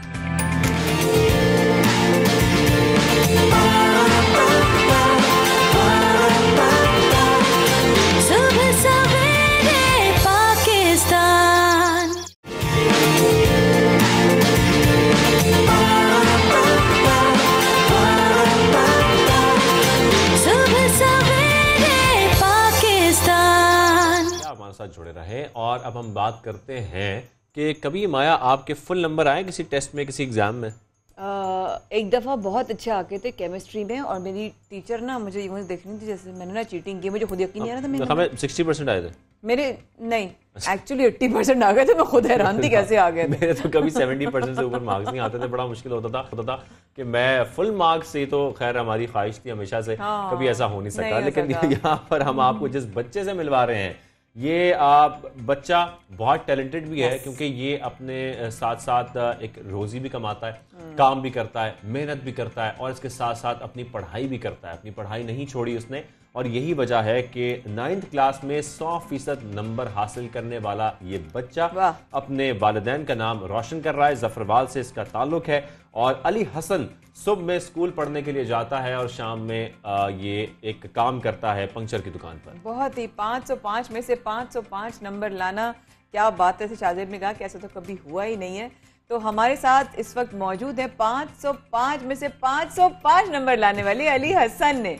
अस्सलाम वालेकुम अली हसन, आप बहुत शुक्रिया, आप हमारे साथ आज मौजूद हैं। सबसे पहले बताइए अली हसन, आपने तो कमाल कर दिया। क्या पता था कि 100% नंबर मिल जाएंगे आपको? वालेकुम सलाम, पता था। वाह, कॉन्फिडेंस। ये होता है कॉन्फिडेंस, को पता था कि पूरे नंबर मिलेंगे। पता था। अली हसन, जैसे कि हमने आपका जिक्र किया और हम बता रहे थे कि आप माशाल्लाह बहुत मेहनत करते हैं, आप शाम में काम भी करते हैं, वालिदैन का हाथ भी बटाते हैं, साथ साथ पढ़ाई भी करते हैं। मुझे ज़रा पूरा रूटीन बताएं, तफसीलन बताएं। सुबह का आगाज़ कैसे होता है? नाश्ता करते हैं ज़रा ज़बरदस्त किस्म का, उसके बाद पढ़ाई शुरू करते हैं, स्कूल भी जाते हैं, काम भी करते हैं, मसरूफियत क्या होती है पूरे दिन की? आप ज़रा डिटेल में बताएं मुझे। पहले सुबह उठकर नमाज पढ़ता हूँ, फिर वहाँ से आकर कुरान पाक की तिलावत और फिर स्कूल का काम करता हूँ। फिर मेरा स्कूल में चला जाता हूँ, फिर वहाँ से आकर कुछ देर दुकान पर बैठता हूँ, फिर अकेडमी चला जाता हूँ, फिर शाम को आता हूँ और काम करता हूँ पापा के साथ। पापा डांटते भी हैं कभी काम पे, यार ये काम ठीक नहीं हुआ? नहीं डांटते। अच्छा, बड़ा ही कोई स्ट्रेट फॉरवर्ड बच्चा। ये तो बताओ मुझे, आप जो काम करते हो अली हसन, उसमें क्या क्या काम कर लेते हो आप? मैकेनिक का क्या क्या काम कर लेते हो? पंचर लगा लेता हूँ और साइकिलें भी ठीक कर लेता हूँ। वाह वाह वाह, वेरी गुड। सबसे ज्यादा कौन खुश हुआ था? अम्मी के आंसू आ गए थे रिजल्ट देखकर? हाँ जी, अबू भी बहुत खुश हुए थे। अली हसन, मुझे यहाँ पर ये बताएं, बहुत खुश हुए थे, यकीनी तौर पर उनको होना भी चाहिए। आपने उनका सर फख्र से बुलंद कर दिया, उनके बेटे के फुल मार्क्स आए हैं। इतने मार्क्स लेना मेरे लिए तो वाकई बड़ा मुश्किल था अली हसन, आपने पता नहीं कैसे ले लिए। तो ज़रा मुझे बताएं कि आप पढ़ाई को अपना किस तरीके से डिवाइड करते हैं, दिन में कितने घंटे पढ़ते हैं? मैं चाहता हूँ वो तमाम बच्चे जो आज आपको स्क्रीन पर देख रहे हैं 92 न्यूज़ के, सुबह सवेरे पाकिस्तान में आपको देख रहे हैं, वो आपसे इंस्पिरेशन हासिल करें, वो आपसे जान सकें कि फुल मार्क्स लेने के लिए आखिर एक बच्चे को, अली हसन को जिस तरीके से उसने पढ़ा है, उसको करना क्या चाहिए? ज़रा आप तमाम बच्चों को समझाएं। मैं ये कहना चाहता हूँ कि पहले तो आप टीचर्स की बातों पर अमल करें और शाम को मैं 3-4 घंटे पढ़ता हूँ, बस यही। अच्छा, तो ज्यादा बात करने का जो तुम्हें मना किया है वो तुम खुद से कम बातें करते हो या मतलब मना किया है ज्यादा बोलना नहीं जाके सुबह सवेरे पाकिस्तान में? नहीं, वैसे ही बोलता ही कम हो। और बनना क्या चाहते हो अली हसन, क्या करना चाहते हो, क्या ख्वाब है? आगे बढ़ के कहाँ जाना चाहते हो? कहीं बाहर पढ़ने का शौक है, कुछ दूसरे शहर में जाके पढ़ने का शौक है, कुछ और क्या बनने का शौक है, बताओ। मेरी ख्वाहिश है कि मैं डॉक्टर बनूं। वाह, किस चीज का डॉक्टर? डॉक्टर जो डॉक्टर होता है, सर्जन। डॉक्टर कैसे सवाल कर रही हैं आप? कैसे? सॉरी, मैं माफ करना। अच्छा अली हसन, जब आपने ये मार्क्स लिए, ये फुल मार्क्स आपने हासिल कर लिए, तो जाहिर बात है वालिदैन तो बहुत खुश होते हैं। इसके साथ साथ जो आपके दोस्त हैं उनका क्या रिस्पांस था? वो क्या कहते थे कि यार होता है ना कुछ दोस्तों में कि भाई यार ये क्या फुल मार्क्स ले लेता है, हमारे वालिदैन हमें मारना शुरू कर देते हैं कि ये तुम्हारा दोस्त फुल मार्क्स लेकर आ रहा है, तुम लोगों के आते नहीं है। इस किस्म के कोई आपके दोस्त हैं जो बड़े परेशान हुए आपके फुल मार्क्स आने पर, या वो खुश थे कि भाई अली हसन ने जैसे मार्क्स लिए हमें भी ऐसी मेहनत करनी है? नहीं, वो बहुत खुश थे, वो भी कहते हैं हमने भी आगे से मेहनत करनी है और हम भी इंशाल्लाह इतने मार्क्स लेंगे। वाह वाह वाह, जबरदस्त। कभी कभी अच्छा खेलते भी हो? कुछ खेलने का शौक है? कोई ऐसा चीज, कोई क्रिकेट खेलने का, हॉकी खेलने का, कोई और खेलने का? फुटबॉल खेलने का बहुत शौक है। खेलना बहुत जरूरी है। हाँ जी। ओ अच्छा, फेवरेट प्लेयर कौन है? कौन सी टीम को सपोर्ट करते हो? फुटबॉल देखते भी हो? देखता बहुत कम हूँ। फेवरेट प्लेयर रोनाल्डो है। देखता बहुत कम हूँ। रोनाल्डो की क्या बात है। अच्छा अली हसन, ये बता दो कि हम भी चाहते हैं कि वैसे तो अब तो हमारा सब कुछ गुजर चुका है, हम स्कूल में पढ़ चुके हैं, हमने जो पढ़ना था पढ़ लिया, मार्क्स लेने तो ले लिए, लेकिन आप हमें क्या सजेस्ट करेंगे अगर हम भी अच्छे मार्क्स लेना चाहते हैं, या जो मेरे कोई घर में बच्चे हैं, कोई बहन भाई हैं, वो भी अच्छे मार्क्स लेना चाहते हैं, उनको करना क्या चाहिए ज़िंदगी में? किस तरीके से पढ़ना चाहिए? मेहनत भी करनी चाहिए? पढ़ाई में कितना ध्यान देना चाहिए? कितना वक्त देना चाहिए? सारा दिन पढ़ना चाहिए? थोड़े वक्त के लिए पढ़ना चाहिए? तो आपका क्या सजेशन है उन तमाम बच्चों के लिए? मैं उन तमाम बच्चों को कहना चाहता हूँ कि वो पढ़ें भी और वालिदैन और टीचर की बातों पर खुसूसी तवज्जो दें ताकि वो कामयाब हो सकें। जबरदस्त अली हसन तो बहुत ही। तो ये मार्क्स लेने के बाद अली हसन वालिदैन से कोई ख्वाहिश का इजहार किया कि भाई अब मुझे कोई गिफ्ट भी चाहिए, मैं इतने सारे मार्क्स लेके आया हूँ, तो मुझे कोई अप्रिसिएशन दी जाए, मुझे कोई इनाम दिया जाए? कोई डिमांड नहीं, मैंने तो नहीं किया। वालिदैन ने नहीं, कितने अच्छे बच्चे हैं। कितने अच्छे बच्चे हो तुम लोग। काश हम तो लाइन लगा देते कि थोड़े से मार्क्स आते थे हमारे 60%, तो हमें 60 गिफ्ट चाहिए होते। किसी ने पूछा ना किसी से आप कहाँ पढ़े हैं, तो कहते हैं कभी ऊपर वाले कमरे में पढ़ जाते हैं, कभी नीचे वाले कमरे में पढ़ जाते हैं, लेकिन ऐसा बच्चा अगर पढ़े तो माँ बाप का जो सर है वो फख्र से बुलंद है। बहुत शुक्रिया, आपने हमें वक्त दिया, सलामत रहिए और ऐसे ही अपने माँ बाप का और मुल्क का नाम रोशन करते रहिए। थोड़ा वक्त दिया आपने अली हसन हमें, लेकिन आपका बहुत शुक्रिया, आपने हमारे से गुफ्तगू की और बताया। और मेरे ख्याल में बहुत सारे बच्चे जो इस वक्त प्रोग्राम देख रहे हैं वो यकीनी तौर पर ये फील कर रहे होंगे कि हम भी इस तरीके से मेहनत कर सकते हैं, अपने वालिदैन का सर फख्र से बुलंद कर सकते हैं, वालिदैन का नाम रोशन कर सकते हैं और वालिदैन को इस तरीके से खुश कर सकते हैं कि वो कितने खुश हो जब उनके बच्चे इस तरीके से कामयाब होते रहें, चाहे वो 9th क्लास हो, 10th हो, या आगे जाकर उनके प्रोफेशनल लाइफ हो। Very true, very true. अच्छा, अब एक बात आ रही है जहन में, कोरोना वायरस की वैक्सीन की पूरी अफादियत हासिल करने के लिए दूसरी बर वक्त डोज लगवाना लाजमी है। मुकम्मल तौर पर वैक्सीन शुदा अफराद का कोरोना से मुतासर होने का इम्कान गैर वैक्सीन शुदा अफराद के मुकाबले में 10 गुना कम है। शाहजेब, दिन में कितनी बार सुनते हैं आप ये मैं बहुत बार सुनता हूँ, और कभी कभी हम जब कॉल उठ जाती है तो ये जो वॉइस ओवर होता है ये कट जाता है, लेकिन सारा दिन जब हम कॉल्स मिलाते हैं तो ये हम सोच रहे होते हैं, लेकिन अक्सर हम ये सोच रहे होते हैं कि ये जो आवाज़ है ये आखिर है किसकी, ये कौन है जो ये सब रिकॉर्डिंग्स कराता है। जैसे कि अक्सर ये भी आ रहा होता है कि आपका मतलूबा नंबर से फ़िलहाल जवाब मौसूल नहीं हो रहा, the number you have dialled is not responding. इस तरह के बहुत सारे जो वॉइस ओवर्स हैं हम सुनते हैं जब कॉल मिलाते हैं। एग्जैक्टली तो ये किसके होते हैं माया? सोचते भी होते हैं, कभी हमारे जहन में भी नहीं आता होगा, लेकिन वाकई में असल में ये लोग होते हैं, ये कंप्यूटराइज आवाज़ें नहीं है, ये वाकई में लोग हैं, जीते जागते लोग हैं जो वॉइस ओवर आर्टिस्ट कहलाते हैं। क्योंकि मैं खुद एक वॉइस ओवर आर्टिस्ट रही हूँ ज़िंदगी में, स्टार्ट भी वहीं से किया। इन लोगों की आवाज़ में इतना, जो ये आवाज़ हम सुनते हैं ना, क्या ज़बरदस्त, मतलब आपके मतलूबा नंबर से आवाज़ नहीं आ रही है इस वक्त, जवाब नहीं आ रहा इस वक्त, इस तरह के। और अब आगे हमारे साथ इस वक्त कौन मौजूद है? हम उनसे ही बात कर लेते हैं। तो आप इंट्रोड्यूस कराते हैं, आप सबको दिखाते हैं कि ये जो कोरोना वायरस के हवाले से आवाज़ होती है और दीगर कॉल्स पर आवाज़ सुनते हैं, ये आवाज़ होती है रिमशा बासित की, जो इस वक्त हमें शो में ज्वाइन कर चुकी है इस्लामाबाद से। रिमशा, बहुत शुक्रिया हमें शो में ज्वाइन करने के लिए। सबसे पहले तो ये बताइएगा, बल्कि आगाज़ ही हम इससे करते हैं कि आजकल जो वॉइस ओवर बहुत ज़्यादा हम सुन रहे हैं ये कोविड का, ज़रा वो आप हमारे नाज़रीन को सुना दें, उसके बाद हम गुफ्तगू का आगाज़ करते हैं। अस्सलाम वालेकुम। पहले तो मैं अपना इंट्रोडक्शन देना चाहूँगी। मैं हूँ आपके साथ आरजे रिमशा शेख, इस्लामाबाद पाकिस्तान से लाइव। और वॉइस ओवर आर्टिस्ट के बारे में ये कहना चाहती हूँ कि ये जो वॉइस ओवर्स हैं ये मुख्तलिफ आर्टिस्ट की आवाज़ों में रिकॉर्ड होते हैं, ठीक है, और मुख्तलिफ जगहों पे चल रहे होते हैं। और जिस तरह कोरोना वायरस का आप सुनते हैं सेकंड डोज के लिए, इसके अलावा ब्रेस्ट कैंसर अवेयरनेस पे, छाती का कैंसर अमूमन ख़वातीन में पाया जाता है, और मुख्तलिफ IVRs, तो उसमें मुख्तलिफ वॉइस ओवर आर्टिस्ट होते हैं, उसमें से चंद एक में से एक मैं भी हूँ। तो आप जरा सुना भी देना वो पूरी लाइन जो कोविड की चलती है आज। जी मैं बिल्कुल, मेरे एक्चुअली हमारे सामने होती है स्क्रिप्ट जब हम इसको रिकॉर्ड करते हैं, और काफ़ी रीटेक्स भी होते हैं। मैं उसको कोशिश करती हूँ कि मैं आपको लाइव सुना सकूँ, वरना अगर मैं वो ना सुना सकती तो मैं आपको दूसरे वॉइस ओवर सुना सकती हूँ। रिकॉल कर सकेंगे? ओके, आप जरा एक लाइन रिपीट करें, मैं आपके पीछे रिपीट करती हूँ। जैसा कि हम जिक्र कर रहे थे, माया ने सुना था, कोरोना वायरस की वैक्सीन की पूरी अफादियत हासिल करने के लिए दूसरी बर्वक्त डोज लगवाना लाजमी है। जी, कोरोना वायरस वैक्सीन की पूरी अफादियत के लिए दूसरी डोज लगवाना लाजमी है, तो अभी जाइए अपने करीबी सेंटर। ये खैर मेरे पास स्क्रिप्ट नहीं है, इसलिए उस फ्लो में नहीं बोल पाऊंगी, लेकिन इसको मैं इस चीज को समझ सकता हूँ, क्योंकि जब हम वॉइस ओवर्स करते हैं और क्योंकि हमारा ताल्लुक भी इसी से, और जो आरजेस होते हैं खासतौर पर, क्योंकि इसमें स्क्रिप्ट होता है, आपको बड़े स्ट्रेस के साथ, मुख्तलिफ पॉजेस के साथ ये सारा स्क्रिप्ट अदा करना पड़ता है।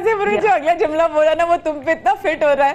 अस्सलाम वालेकुम रिमशा, कैसी हैं आप? खैरियत से? आपने कहा कि इस कॉल को मिलाने के लिए आपका बैलेंस ना काफी है।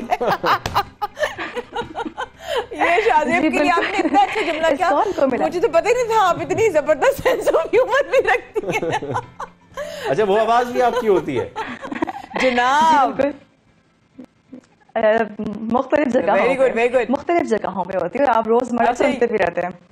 जैसे कि इस कॉल रमशा में ना, ये जब जुमले जब जाते हैं तो लोग खुश। जी जी हाँ बिल्कुल बिल्कुल, जी जी बिल्कुल। थोड़ा सा आवाज आगे भी डिले हो रही है, प्लीज जब जुमला मुकम्मल कीजिए। और फिर शाज़ेब के लिए मेरी तरफ से और जुमला जरूर कहिएगा जो आपकी वॉइस ओवर में आपकी हमने बहुत सुना है। आपके मतलूबा नंबर से सब जवाब मौसूल नहीं हो रहा। जी बिल्कुल इसी तरह होता है कि इस कॉल को मिलाने के लिए आपका बैलेंस ना काफ़ी है, बराए मेहरबानी अपना अकाउंट रिचार्ज करें। और इसको जब सुनते हैं लोग तो वो आग बगोला हो जाते हैं, और वो किसी को कुछ नहीं कहते, वो इस आवाज़ के ऊपर जो है ना अपना सारा गुस्सा निकाल देते हैं। ये कौन है? और बड़ा कौन है लड़की जो हमारे बैलेंस के बारे में बात कर रही है? जी बिल्कुल ऐसा ही है। इसी तरह आज आप जरा तफसीलन बता ही दें, आप कौन है वो लड़की जो ये सारी बातें कर रही हैं? आपका क्या बैकग्राउंड रहा, किस तरीके से आपने वॉइस ओवर्स का आगाज किया, और किस तरीके से आप यहाँ पर पहुंची कि आज ये तमाम वॉइस ओवर्स हम सुनते हैं? मुख्तलिफ कुछ नादरा के वॉइस ओवर्स भी हैं, जब हम बैंक जाते हैं जो टोकन के लिए अनाउंसमेंट हो रही होती है, इस किस्म के वॉइस ओवर्स, और ये बड़ी परफेक्ट सी वॉइस लगती है, ऐसा लग रहा था कि कंप्यूटराइज्ड है, लेकिन ऐसा नहीं है। और इनके पीछे आप हैं, रिमशा हैं, जो ये वॉइस ओवर्स करती हैं। तो अपने करियर का आगाज कैसे किया आपने? करियर का आगाज़ ऐसे किया कि मैं आपको अपने शुरुआत से बताती हूँ। मेरी पैदाइश जो है वो कराची की है। मैं कराची में सेटल थी अपने पेरेंट्स के साथ, और आज से तकरीबन 3 साल पहले मैं इस्लामाबाद मूव किया है मैंने अपनी फैमिली के साथ। खैर स्कूल लेवल से ही जो है मुझे रीडिंग का बहुत शौक था, रीडिंग करना, और आवाज़ बुलंद, यानी कि ज़ोर से मैं रीड करती थी और बड़े एक्शंस के साथ पढ़ती थी। तो अक्सर लोग मुझे तनकीद भी करते थे बचपन में भी कि आपकी बेटी जो है वो बहुत ज़्यादा एक्स्ट्रा ऑर्डिनरी तरीके से रीड करती है। तो खैर मेरे पेरेंट्स बहुत सपोर्टिव रहे, उन्होंने मुझे हमेशा मोटिवेट किया कि नहीं तुम कंटिन्यू करो, तुम्हें जिस तरह बेहतर लगता है रीड लाइक दैट, चाहे अंग्रेजी की रीडिंग हो चाहे उर्दू की रीडिंग हो। रीडिंग के ऊपर मैंने अपनी ग्रिप पकड़ ली। उसके बाद फिर स्कूल लाइफ में पोइट्री कॉम्पिटिशन्स होते थे, डिक्लेमेशन, डिबेट, स्पीचेस, उसमें हिस्से लेना। और मेरी जो तालीम है, I did matriculation from Saint Patrick's girls high school Karachi, और उसके बाद जो मेरा इंटरमीडिएट है I did from government college for womens Karachi, yes. उसके बाद I started my BS in organic chemistry from federal Urdu university, but due to some reasons, कुछ वजूहात की बिना पे मुझे डिसकंटिन्यू करना पड़ा, बट लेटर ऑन अल्हम्दुलिल्लाह आई ग्रेजुएटेड। तो ये जो सफ़र है वॉइस ओवर्स का, ये 2017 से स्टार्ट हुआ था जी, 2017 से स्टार्ट हुआ था। और इसका मुझे अंदाज़ा इस तरह हुआ कि मुझे लोगों ने एहसास दिलाया कि तुम्हारी इतनी प्यारी आवाज़ है, तुम स्कूल कॉलेज से डिबेट करती आ रही हो, पोइट्री तुम इतना शौक से पढ़ती हो, लिखती हो, तो तुम इस चीज़ को ट्राई क्यों नहीं करती हो। तो for the very first time एक प्राइवेट फिल्म थी कराची में, उनके पास मैंने अपने कुछ सैम्पल्स रिकॉर्ड करवाए, और जब मेरे वो सैम्पल्स रिकॉर्ड हुए तो वो अप्रूव हो गए, और फिर एक वेल नोन एयरलाइन है उसके लिए जो है मेरी रिकॉर्डिंग जो है वो हुई वॉइस ओवर की। उसके बाद आहिस्ता आहिस्ता आहिस्ता आहिस्ता ये चीज़ चलती रही, और यूनिवर्सिटी लाइफ से जो है ये शुरू हो गई। खैर वो वक्त गुजरता गया, आवाज़ उस वक्त जो है, अच्छा मेरी जो आवाज़ है, कुछ लोगों के साथ ये होता है कि उनकी आवाज़ जो है वो उनकी एज से कम लगती है, मेरी आवाज़ जो है वो बहुत मैच्योर लगती है, यानी कि अगर मैं इतनी बड़ी नहीं भी होंगी तो मेरी आवाज़ बहुत मैच्योर है। और अक्सर लोग जब मैं फ़ोन पे किसी से बात करती हूँ तो कोई डर भी जाता है और किसी को मोहब्बत भी हो जाती है। अरे वाह वाह वाह, ये तो बड़ी दिलचस्प बात आपने कर दी। आखिरी बात डरने वाली भी और मोहब्बत होने वाली भी। कभी ऐसा हुआ जो डरा हो और वो क्या वाकया था, और मोहब्बत हुई हो तो वो क्या वाकया था? जी बिल्कुल, वाकया इस तरह से था कि मैं आपको चलिए शॉर्ट में बताती हूँ। मुझे एक दफ़ा मेरी वालदा के नंबर पे कॉल आई, तो मैंने वो फ़ोन उठा लिया। अब जब मैंने फ़ोन उठाया, मैं नॉर्मल बात करी थी कि हेलो अस्सलाम वालेकुम, तो अब वहाँ से जो साहब थे उन्होंने वो रॉन्ग नंबर था, खैर उन्होंने वो फ़ोन बंद कर दिया। उसके बाद हमारा रिवायती अंदाज है कि गुड मॉर्निंग और गुड नाइट के जो मैसेजेस है वो बाकायदगी से आना शुरू हो जाते हैं रॉन्ग नंबर से, तो वो ही मेरे अम्मी के नंबर पे मैसेजेस आना शुरू हो गए। आई वॉज लाइक यार अब मैं क्या करूं, ये मैसेज कर रहे हैं मेरी अम्मी के मोबाइल पे, इसलिए मैसेज के साथ कि आपकी आवाज़ बहुत खूबसूरत है, आपकी आवाज़ बहुत खूबसूरत है। अब मैंने एक दिन फ़ोन उठाया, कॉल्स भी आने लगी, मैंने फ़ोन उठाया तो मैंने फ़ोन उठाया, आपका मंसूबा नंबर दूसरी कॉल पर मसरूफ है, बराए मेहरबानी इंतजार कीजिए। तो ये तो बड़ा अच्छा है, आपको कोई दोस्त आपको कॉल करे, बजाय से कि आप फोन ना उठाएं, आपसे फोन उठा के कहें कि आपके मतलूबा नंबर से फिलहाल जवाब मौसूल नहीं हो रहा, मतलब आप अक्सर ऐसा करती हैं? फिर नहीं हो रहा जी। फिर दोबारा कॉल आई तो मैंने कहा आपका मतलूबा नंबर इस वक्त बंद है, बराए मेहरबानी इंतजार कीजिए। कुछ देर बाद कोशिश कीजिए। अच्छा, फिर इसी तरह फिर थर्ड टाइम जब कॉल आई तो फिर आई सेड, फिर थर्ड टाइम आई सेड कि आपके मिलाए हुए नंबर नहीं, आई सेड इस कॉल को मिलाने के लिए आपका बैलेंस ना काफी है, बराए मेहरबानी अकाउंट रिचार्ज करें। और वो कट ऑफ, वो अपना बैलेंस रिचार्ज कर रहे होंगे कि क्यों आ रहा है नाकाफी है, क्यों आ रहा है नाकाफी है। ओह गॉड। अच्छा रिम साहब थोड़ा इसके बारे में जी बताइए। जी प्लीज। आवाज के ना मुख्तलिफ वेरिएशंस होते हैं, और ये हमें पता है कि ये कुदरती अल्लाह ताला की तरफ से दिए हुए होते हैं, और ये पता होना चाहिए। अल्हम्दुलिल्लाह पहले मुझे इस चीज़ का आइडिया नहीं था, लेकिन अब जाके मुझे आइडिया हुआ कि आवाज़ की जो मेरी जो आवाज़ है वो इन्वायरमेंट और आपकी सराउंडिंग देख के जो है ना मेरी आवाज़ के वेरिएशन चेंज हो जाते हैं। अगर मैं भी दोस्तों में बैठी हूँ तो मेरा जो है बात करने का तरीका और मेरा टोन डिफरेंट होता है। मैं अगर किसी अननोन अजनबी किसी मेल हजरात से बात कर रही हूँ, किसी मर्द से बात कर रही हूँ, तो मेरी टोन बहुत सख्त हो जाती है, और ये ऑटोमेटिक होता है। साथ साथ जब मैं पोइट्री पढ़ती हूँ तो मेरी टोन बिल्कुल डिफरेंट हो जाती है। जब मैं रेडियो पे जाती हूँ, कमाल आपका टैलेंट भी है कि आप किस तरीके से वेरिएशन लेके आती हैं। और मैं इस तरफ आ रहा था कि वॉइस ओवर करना भी अब एक पूरा प्रोफेशन है, बल्कि प्रोफेशन रहा है। आर्टिस्ट होते हैं और मुख्तलिफ वो बड़ी मेहनत करते हैं, एक एक छोटे छोटे कंटेंट पे बहुत उनको वक्त लग जाता है। और जब हम वॉइस ओवर्स करते रहते हैं तो आपको बड़ा स्ट्रेस पर, पॉजेस पर बड़ा ध्यान देना पड़ता है। तो आपने बाकायदा किससे सीखा भी? मैं आपको आज सच बात करूंगी आपसे कि ये मैंने चीज कभी किसी से नहीं सीखी है। मुझे शुरू से ही शौक था रेडियो सुनने का और न्यूज कास्टिंग देखने का। तो मैं अक्सर उनको कॉपी करने की कोशिश करती थी, जो आर्टिस्ट पोएट्री सुना रहे। अच्छा, मैंने आज से कभी भी पहले नहीं सोचा था, मतलब बचपन में, कि मैं खुद जाके आरजे बन जाऊंगी या मेरी आवाज पूरा पाकिस्तान सुनेगा। और ये प्रैक्टिस मैं बचपन से अकेले खुद ही करती थी। रीडिंग करना, गर्म पानी पीना, शीशे के सामने जो मिरर होता है, आईने के सामने खड़े होकर अपने चेहरे को देखना, अपने होठों को चेक करने की। जब मैं बात करती हूँ तो मेरे होठों की क्या मूवमेंट है, मेरी आंखों में एक्सप्रेशंस कैसे हैं। और जब मैं पोएट्री पढ़ती हूँ तो मैं पोएट्री में बिल्कुल डूब जाती हूँ जब मैं पोएट्री पढ़ रही होती हूँ। अच्छा रमशा, ये बताइए कि क्योंकि एंड्रॉइड में बिक्सबी और iOS में जो है वो सिरी की आवाज़ होती है, दोनों में थोड़ा सा ज़ाहिर दोनों की अलग अलग एक अपनी स्केल भी है और एक अपनी उनकी वॉइस लेवल्स भी है। तो कभी उन दोनों को आपने कभी किया या उस हिसाब से कभी? आई एम वेरी श्योर एक वॉइस ओवर एक आरजे जो है बहुत जल्दी से अडेप्ट कर लेता है, तो जरा कभी कुछ किया है तो हमें जरूर सुनाएं। जी, मैं आपको गूगल का बताती हूँ। आपने गूगल मैप जब आप ऑन करते हैं तो वो ऑटोमेटेड वॉइसेस होती हैं, लेकिन मैं उनको भी कॉपी करने की कोशिश करती हूँ। और अक्सर लोग जो है वो बड़ा खुश हो जाते हैं जब वो सुनते हैं, जैसे कि इन 400 meters turn left, your destination will be on your right. Can you hear me? Wow. For a second. Turn left, please. आप मुड़ जाएं। इस तरह से होता है। गूगल मैप खुला हुआ है। Wow. जबरदस्त। इसी तरह जो है जब आप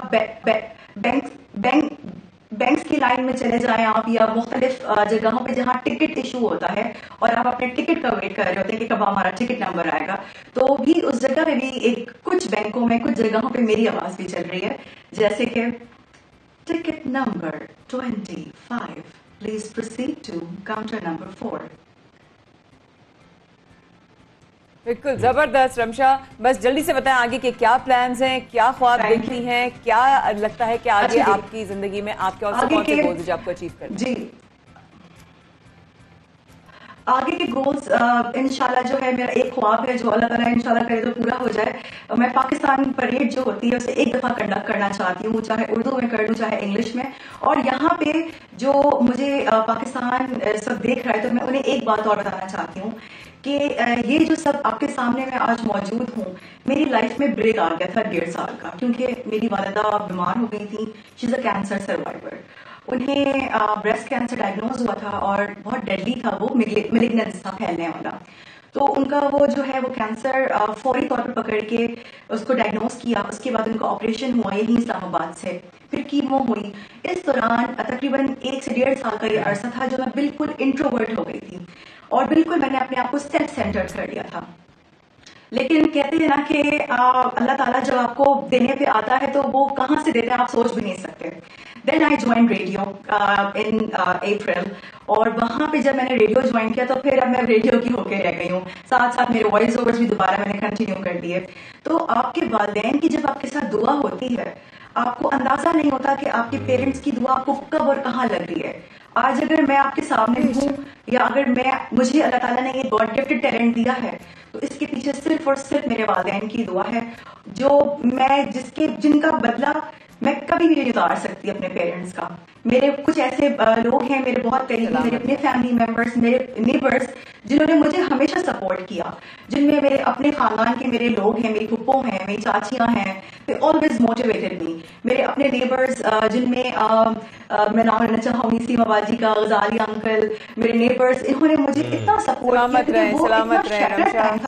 और ऐसे मुश्किल हालात में ही एक सहारा बनना, एक दूसरे का साथ देना, ये बहुत जरूरी होता है। हमारी नेक तमन्नाएं, नेक ख्वाहिशात आपके साथ साथ हैं रिमशा, और उम्मीद करते हैं कि आप ऐसी कामयाबियां समेटेंगी, आगे बढ़ेंगी और मजीद वॉइस ओवर्स भी हमें सुनने को मिलेंगे। बिल्कुल ऐसा ही है, और हम सब अपने माँ बाप की दुआओं के बगैर कुछ भी नहीं है। वो हैं तो हम हैं। अल्लाह तमाम लोगों के वालिदैन का साया उन पर सलामत रखे। रखिएगा अपना ख्याल।